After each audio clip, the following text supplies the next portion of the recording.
하나님 말씀 창세기 2장입니다. 창세기 2장 1절에서 끝절까지 말씀 교독합니다. 1절 말씀 제가 먼저 받들어 봉독드립니다. 천지와 만물이 다 이루니라.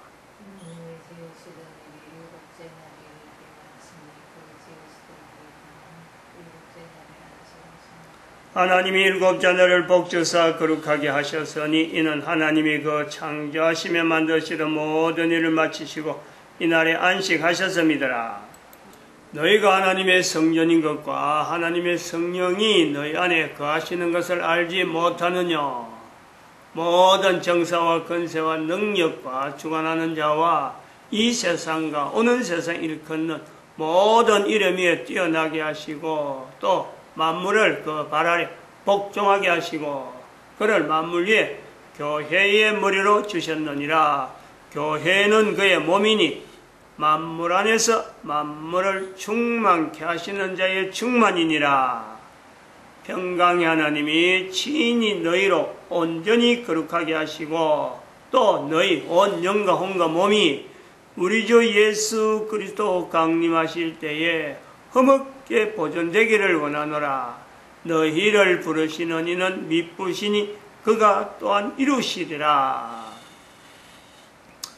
2012년에 교회는 예수님이 다시 오시는 것, 그것을 준비하는 분명한 기간으로 정하면서 2012년 이후를 우리가 인류 전체를 대해서 한 사람 한 사람 영과 혼과 몸이 우리 주 예수 그리스도 오실 때에 흠없게 보존되기를 원하는 그 자세를 가지고 국가 단위의 국민들에게 국가 역사 정체성을 선포한다 라고 하는 이 구도가 있습니다.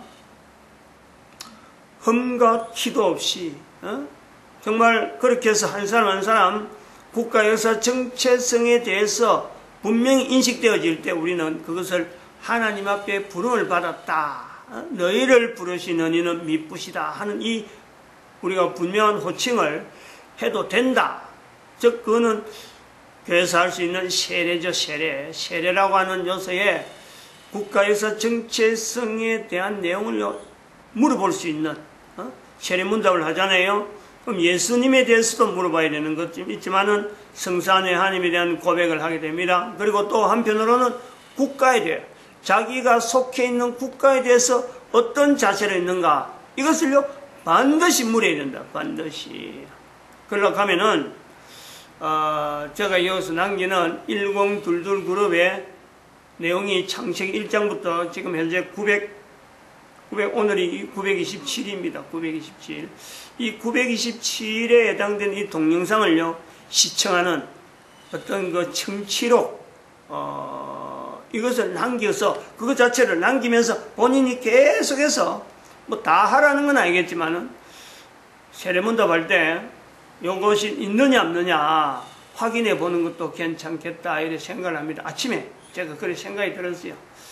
결혼한 사람들에 대해서는, 우리가 그 1001 그룹에 2018년도부터 2019년도 이 52주 그러니까 100회 정도 해당되는 이 분량에 대해서는 반드시 결혼을 앞둔 남녀들에게는 이거는 분명해야 되고 특별히 여자들에게는 남자들에게는 이 창세기 1장에서 나오는 1022 그룹에 있는 그 흐름을 익히고 추가해서 이 국가에서 정체성이라고 하는 이 내용을요 1022 그룹에 있으니까 남자는 1022 그룹에 특별히 국가에서 정체성을 내는 청취록을 시청록을 남겨야 되고 여자는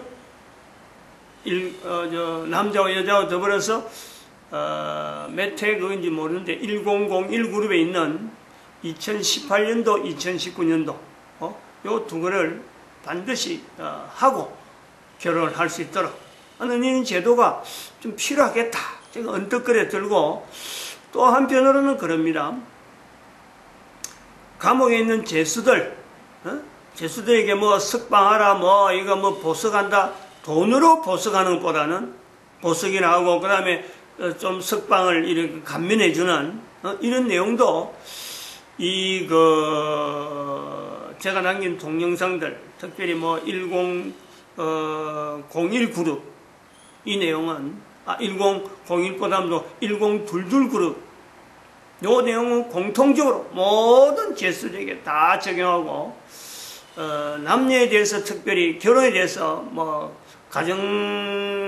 가정사범이든지 안 그러면 성추행범이든지 이런 어떤 성적인 문제에 들어간 사람들은 추가해서 1022 그룹도 그렇고 추가해서 주일날 2018년 19년 이 두 해에 걸친 1001 그룹을 시청하게 하는, 그리고 자료 남겨야 돼. 본인이 글로 써가지고, 우리가 남긴 형식이 있어요. 분당으로 칸을 쫙 꺼갖고, 그 시간에 있었던 내용, 일부, 개인이 메모를 하면서 복사해갖고는 절대 안 되고, 복사할 내용도 아니지만은, 복사해갖고는 아무 도움 안 돼요. 그걸 본인이 가지고 계속해서 자기 삶에서 그거하고 연결해 비추어서 반성문을 적더란지 하는 이런 내용도 추가하면은 제수들이 감면되어지는 이런 것도 제도적으로 있으면 좋겠다 하는 생각을 오늘 아침에 갑자기 합니다. 갑자기 이런 생각이 왜 드느냐 그러면은 대한민국에 있는 이 국가 역사라는 것은 앞으로 인류 전체가 가져야 될 어떤 모델적인 위치가 있는데, 대한민국 국민이 우리나라에서 있는 역사에 대해서 잘 모르는 거는 뭐 그동안에 다 저기 대부분이 잘 몰랐다고 넘어갈 수 있겠지만은, 기존에 있는 역사 불과 우리가 제가 인생이 그렇잖아요. 68인데 60년 전쯤에 있었던 1950년에 있었던 이 6.25 사변에 대한 내용을 뻔연히 사람이 살아있는데, 그 시대에 태어난 사람이 살아있고 그것 때문에 존재하는 영향이 각 사람에 다 있는데, 그 역사를 뒤집는 거예요. 뒤집는 거. 그런 것이 지금 대한민국에 일어나고 있음에도 불구하고, 그걸 대통령이 그 일을 주도적으로 하고 있음에도 불구하고 지지도가, 여론조사가 뭐 잘못됐든 어쨌든 간에 지지도가 40%가 넘는다 하는 이 분명한 어떤 상황이요, 우리나라에 있다는 거예요. 이거를 개탄하지 않으면서, 앞으로 우리 국가가 어떻게 될 거고, 당장의 경제 지표가 뭐 이래 나타나고, 이웃 국가하고 우리가 뭐 얼마나 손해보고 있고, 이거는 망발이에요, 망발. 이게 망발이란 말이에요. 국민들 스스로 알아야 되는 거예요. 국가 역사 정체성이 현재적으로 살아있는 사람이 60년, 제가 60년인데 왜 내 스스로 가만히 생각하는 거예요. 제가 왜 나는 이렇게 역사에 대해서 교회 여러 가지 목사들 중에서 왜 내가 이 국가 역사 정체성을 이야기할 위치가 있을까 하는 내용을 저는 생각을 하는 거죠. 내 혼자 많이 검토를 하는 거죠. 내 이력, 내 과거에 태어난 배경, 대한민국 역사 속에서 나는 어떤 위치에 있어가지고 어떻게 해서 일본전에서 역사를, 다른 사람이 생각하는 역사를 나는 그렇게 생각하지 않아요. 또 1980년에 있었던 대한민국의 광주 사태를 북한군의 난입과 김대중의 어떤 모략이다 이렇게 단정적으로 이야기하는. 그래서 또한 광주 지역에 있는 이 지역에 있는 사람들이 옛날에는 즉 우리나라 6.25 사변이 일어나기 전만 해도 광주 지역은 우리 역사 국민들이 모르는 대한민국에서 부자 동네라, 부자 동네. 그걸 그래서 연결한 게 어저께 말씀드린 게 이모군란이란 말이에요. 이모군란. 드러난 거예요. 우리나라 역사 가운데 그동안에 감춰있던 전라도라 하는 이 지역이 얼마나 부자로서 국민들하고는 벽을 쌓으면서 우리끼리 다른 지역에는 전혀 그것이 영향을 표도 안 내면서 표낼 만한 이유도 없이 부를 누린 부르주아 출신이란 말이야. 부르주아. 공산당 입장에서 그거 부르주아라, 부르주아. 타계에 농민이라 하는 이 가명을 쓰고 농민이 있는 지역이 그래서 프롤레타리아라는 이런 내용이 들어가지만은 그러나 실질적으로 대한민국의 역사 속에서 보면요, 그거는 부르주아예요. 다른 데는 먹고 사는 것이 얼마나 힘든데 그거는 먹는 문제에 대해서는요 걱정이 안 되는 6.25 사변은 그런 의미가 있다. 그걸 깨뜨리는 요소가 6.25 사변이 있다. 그런 보는 거예요. 6.25 사변이 우리 국가사회에서 일어난 것을 통해서 우리 국가사회가 그동안 가져왔던 수많은 고질적인 여러 가지 병폐들을 씻겨버린 이 요소들이 없잖아 있고, 그 중에 하나가 양반과 상놈이라고 하는 이 어떤 계급사회를 타파인 것도 분명히 우리가 인지합니다. 인식하는 거예요. 또 한편으로는 그 남녀라고 하는 이 활동이 그동안엔 봉건주의를 해갖고 여자들이 계속 지배했었는데 6.25 사변 이후로요, 여자들이 사회적인 활동을 하지 않으면은 남자들은 전쟁터가 다 죽어버리고 가족을 누가 복양하겠어요. 그래서 시장이 활발되어지는 거예요. 대한민국 경제가 활성화되어지는 이유도 그런 요소가 있단 말이에요. 그 중에 하나가 호남 지역에 있는 그 부유한 곡창지대를 그때부터 대한민국이 인식하는 거죠. 그때까지 넘어오던 대한민국의 어떤 흐름에 그런 부분을 가른 것이, 아, 이거는 옛날에 부르주아다, 이젠 앞으로 부르주아는 산업혁명으로 나타난다. 그게 고속도로예요. 고속도로, 경부 고속도로의 가름이 이렇게 쫙 갈라진 내용이, 부산이 6.25 사변 때문에 흥창해서 서울과 부산을 연결하는 도로가 필요했는데, 근데 가르고 나서 보니까 이것이요, 국민들에게 구분이 되어지는 거죠. 곡창지대와 비곡창지대, 역사적인 구분을 한다는 거예요. 이런 인식이 필요하다는 거예요.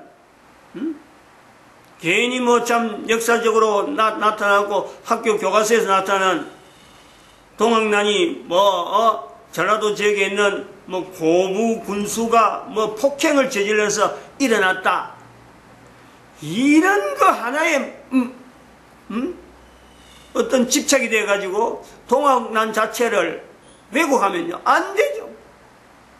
동학난같이 그렇게 할 때 동학은 도대체 어떻게 들어왔느냐, 분명히 역사를 가지고 있어야 되죠. 어떻게 해서 동학이 동학 농민운동이라고 하는 이 내용으로 변질이 되느냐, 이걸 분명히 인식해야 되는 거예요. 분명히 역사를 왜곡하려고 하는 시도들 그것을 볼 수 있다.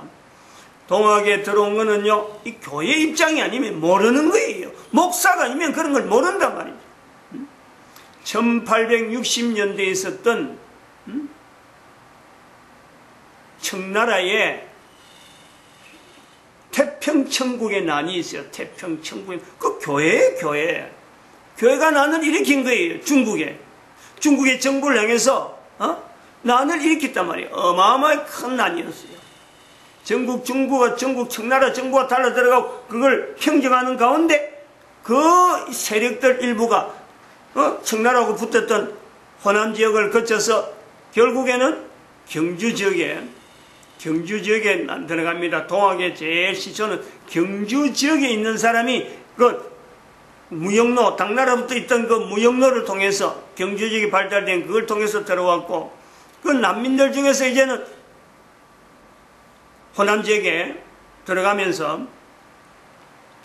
이게 호남 지역의 동학이 힘이 있는 거예요. 그래서 1대 교주, 2대 교주 하는 이런 교주들이 생기면서 2대 교주 손병희가 그때 바로 3.1운동이 있는 거죠. 3.1운동의 대표 손병희, 동학도 이래 되는 거예요. 역사에 대해서 참 우리 교회가 개입을 하는 이런 내용이 그냥 우연한 내용은 아니다. 동학도는, 대한민국의 동학도는요, 1884년에 들어 서양에서 들어오는 선교사가 들어오기 전에 있었던 교회의 모습이다라고 봐야 되는 것이, 이게 정확한 거예요. 근데 교회도 이 부분을 인정을 안 하니까 동학난이 이게 어떤 하나의 농민운동으로 변해도 이 교회가 책임지려고 하지 않고, 이런 요소도 없지 않아 있다. 아무튼 그 동학난이라고 하는 것은 단순하게 고부군수로 인해서 발생되어진 건 아니다. 왜냐하면 이모군란에서 전라도 어제 내가 뭐라 그랬나요? 수재? 무슨 민대? 수세미? 세금의 세수민? 세금을 받아들여 가지고 내는 쌀. 그게 수세민가 세수민가 그럴 거예요. 요거하고 관계됐고, 그 이모군란에 대한 내용은 뭐 다 아니까. 그게 개인이 어디 뭐 쌀, 어디 한 종자에 모래 섞는 건요, 개인이 할 수 있지만, 그 군인들에게 주는 군량미를, 그거다가 절반씩 쌀하고 모래하고 열 정도면 이건 조직이요, 조직. 근데 조직 자체가 어떻게 처분했다는 것은 역사 속에 나타나지 않아요. 근데 분명히 그런 일이 있을 텐데, 그것 때문에 대원군하고 민비가 갈등이 일으켜서 막 나타나는 정황인데, 그걸 그 역사 속에 이야기 없고, 그냥 동학난은 고부군수의 어떤 그것만 취직이 되었고, 거기서 시작이 된다는 거는, 이거는 너무너무 역사를요, 우리는 학교에서 배운 거, 학교에서 가르치는 것만 연연한 그 요소가 있다. 모르는 거는 그래, 모를 수가 있다. 그런데, 제 같은 경우는 그렇죠. 6.25 사변에 제가 태어난 게 6.25 사변 전에, 아주 중에, 저 가만히 생각을 하는 거죠. 나는 왜 그때 태어났느냐 하는 건 누구든지 생각할 거 아니에요. 1952년 12월 5일로 되어 있는데, 6.25 사변은 1950년부터 시작해서 53년까지입니다. 그러면 거의 52년 후반이니까, 제가 태어난 거는 지금 6.25 사변 후반 전에 지금 협정 문제가 막 일어나고, 대한민국에 지금 1.4후퇴 때 1951년도 1.4후퇴 때 밀렸다가 다시 북진하라는 이런 그 상황에서 지금 전쟁이 거의 그 마무리되는 시점이란 말이에요. 한발선에서. 그런데 제가 태어난 지역이 경남이잖아요. 경남 마산 옆에 진영이란 말이에요. 진영. 우리 아버지가 전쟁에 6.25 사변에 남자들이 막 죽으니까 막 끌어간데, 촌에 있던 우리 아버지 삼형제가 계셨는데, 위에 두 형제는 결혼했는데 이 막내가 결혼 안 했다는 거 아니에요. 그래서 이 막내가 결혼자도 군대 가면 안 된다 해갖고는 그 어르신들이 피신시킨 게 경남 그 진영이요. 진영 가술. 그러니까 엄마는 또 진해 사람이라, 경남 진해. 여기는 전쟁 피해가 전혀 없었고, 진영은 이미 전쟁 그 속에서 있다가 다시 이제 북진했다가 남한의 38선이 형성될 쯤에서는 수복되어지는 전쟁이 한 번 지나갔잖아요. 그러니까 그 어른들이 군대 가야 된다 하는 그 소식에 빨리 피신시키려고 아마 끝날 쯤에 아직 전쟁이 가니까 군대는 안 보내야 되고 하니까 그 진영 가설에다가 살게 숨어서 살도록 한 거예요. 엄마는 엄마대로 이 여자들이 아직 그 전쟁에 그건 있으니까 여자들이 또 결혼 그것에서 뭐 인민군들이 내려온다, 소련군들, 중동군들 해갖고는 뭐 여자들 엉망으로 만든다, 이 소문이 있으니까 우리 외할머니 쪽에서는 빨리 결혼시켜야 되니까 막 중매 들어오는 대로 뭐 볼까 안 볼 거 없이 남자가 있다 그러니까 막 괜찮다 그러니까 우리 아버지하고 연결해서 보따리 들고 엄마가 간 거 아니에요. 보따리 들고. 그 당시 상황이 그랬다. 저 그런 이야기를 듣는 거예요. 진해라고 하는 곳에 거주를 하는데, 진해라는 것이 딱 자르면요, 그것도 양쪽으로 갈라지는 거예요. 한쪽에는 일본군이 살았던, 거주했던 지역이 있고, 또 한쪽에는 일본 지역에 거주한 것에 비해서 반대적으로 하나의 세력을 형성했던 한국 사람들이 형성했던 지역이 있는 거예요. 나머지 지역은 뭐 흩어져서 어떻게 되는지 모르지만 두 가지가 분명히 구분되는 그 지역이 있다. 하나는 대야 지역이고, 대야 뭐 도천하는 이런 지역에 하는 지역이 일본 사람들이 있는 거고, 나머지 지역은 제가 살던 경화동이라 경화동. 진해시 경화동 1가 341번지 아직도 그 집이 그대로 있어요. 우리 부모님들이 있던 곳이 있다니. 제가 어릴 때는 그랬어요. 그 지역이 일본 사람이 아닌 한국 사람이 있던 것에서 일본 사람이 있는 그 살았던 지역, 일본 사람 다 갔는데도 불구하고 일본 사람이 있었던 그 지역이 됐어요. 얼마나 경계심을 가진지 모릅니다. 자부심을. 내가 한국 사람이 가지고 있던 경외교 내가 44회 졸업생이다 하는 이 자부심이요. 제가 어마어마하게 있었어요. 경화국민학교 44회 졸업생이라. 44회 잊어버리도 안 해요. 학교 다닐 때 어마어마한 자부심이 있다니. 한국 사람이 살던 지역이 있고 저게 도청이나 대안은 일본 사람이 있는 지역이니까 학교 안 간 게 얼마나 다행인지.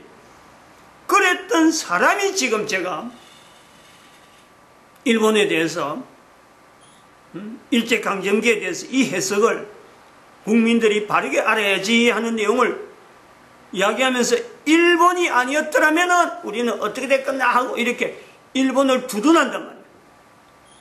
일본이 뭐 잘해서 그런 게 아니라 더 못한 국가들이 주변에 많이 있는데 그나마 일본이란 이거는 하나님의 섭니다. 하나님의 놀라운 은혜다. 말하지 않을 수 없다는 거예요. 개인의 역사, 국가의 역사, 개인의 이력, 국가의 이력 별개가 아닙니다. 별개가. 개인이 국가의 상황 속에서 벗어나지 못하듯이 국가라고 하는 단위가 인류사 전체에서 벗어나지 못하는 거예요. 대한민국의 청일전쟁, 대한민국의 러일전쟁이 전 세계에 1차 대전과 2차 대전에 어떤 영향을 미치느냐. 대한민국의 청일전쟁이 일어나는 이모군란, 동학난 이 사건이 전 세계에 어떤 영향을 통해서 우리한테 왔느냐. 제가 이거 하면서 제가 잠깐 어제 말한 것 중에서 하나 실수라는 행기 그런 것 같아요. 그 대원군이 그 1784년 하는 그 천주교가 들어올 때 그 연대를 같이 했는데 그건 아닙니다. 그거는 제가 말을 하면서 그 연결을 아주 구분을 안 하고 이야기한 거예요.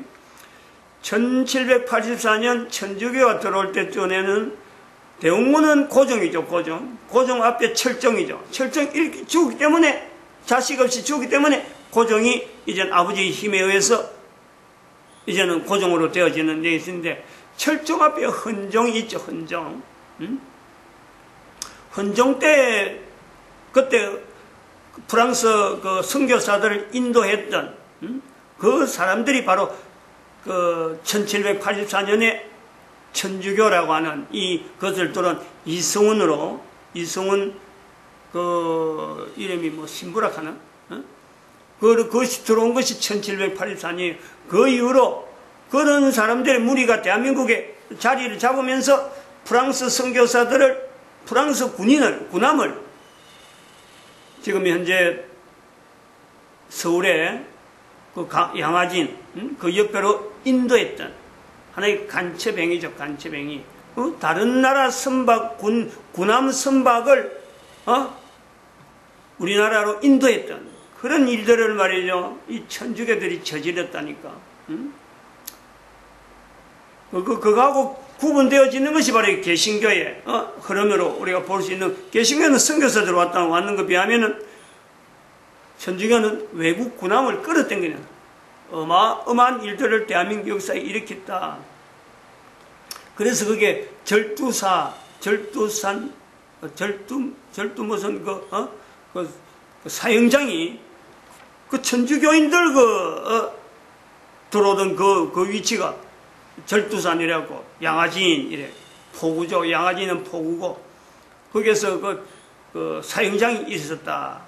지금도 그 양화진 선교사 묘지가 있는가 하면은 또 하나는 바로 옆으로 가면은 절두사 뭐 성지로 만드는 이런 그 역사를 왜곡하는 요소가 있다. 아무튼 이건 지나가는 문제인데, 근데 프랑스가 우리나라에 참 정착을 할 수 있는 대원군의 그 내용에 이게 대원군이 하나의 그 시국 정치를 해서 프랑스가 우리나라의 힘을 발휘하지 못하는 엄청난 계기를 만들었다는 것은요, 이건 또 다르게 대한민국이 한이 앞에 보호받는 분명한 역사다, 인식을 할 필요가 있다. 바로 그 프랑스를 알아야 서양 문화를 알게 되는 거죠. 서양 문화 속에 나오던 교황청하고 프랑스의 관계를요, 이걸 빼놓을 수가 없는 거예요. 지금도 관계되어져 있는 프랑스와 교황청의 그 관계, 그리고 프랑스와 교황청의 이 연결해서 유럽 사회에 나타난 교황의 그 위력, 교황의 힘, 유럽 사회를 누가 이끌었느냐?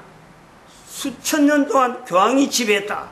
적어도 한 1500년은 교황이 지배할 정도로 남아있는 거예요. 근데 그 교황이 지배하는 것 때문에 1차 대전과 2차 대전이 생기는데, 바로 그 1차 대전과 2차 대전이 대한민국의 청일전쟁, 느릴전쟁하고 연관성이 있다. 여러한 개념을 우리가 깨뚫어야, 요 내용을 붙잡고 있어야, 대한민국에서도 3.1운동에 대한 내용을 우리가 분명히 알고, 또 한편으로는 중국이라고 하는 위치, 소련과에 있었던 정신적인, 지금 현재 공산당이라고 하는 개념은 어떻게 우리가 지금 6.25 사면에 만나게 되는가? 그건 1765년에 있었던 산업혁명하고, 오늘의 1765년은 바로 노동조합, 민주노총이 그대로 전수하고 있는 세계사회의 지금 현재 흐름이에요. 대한민국이 지금 전체적으로 현재 모아져가지고 대한민국에 있는 대통령이 이걸 쇄국을 하고 있는, 대응군의 쇄국과 지금 현재 쇄국이요, 같은 양상으로 지금 이제 나오고 있다. 그때는 외세를 몰라가지고 쇄국을 당했지만은 지금은 내가 역사를 내가 거부함으로 전 우리가 요 외세를 뻔히 알면서 고립당하는 형편이 있다. 여기에서 해결되어지고 여기서 벗어날 수 있는 내용이 뭐냐? 방법이 있다는 거 아니에요. 없는 것들은 지금 이런 말을 할 수가 없죠. 오늘 여기서 마칩니다. 기도해야 됩니다. 할렐루야.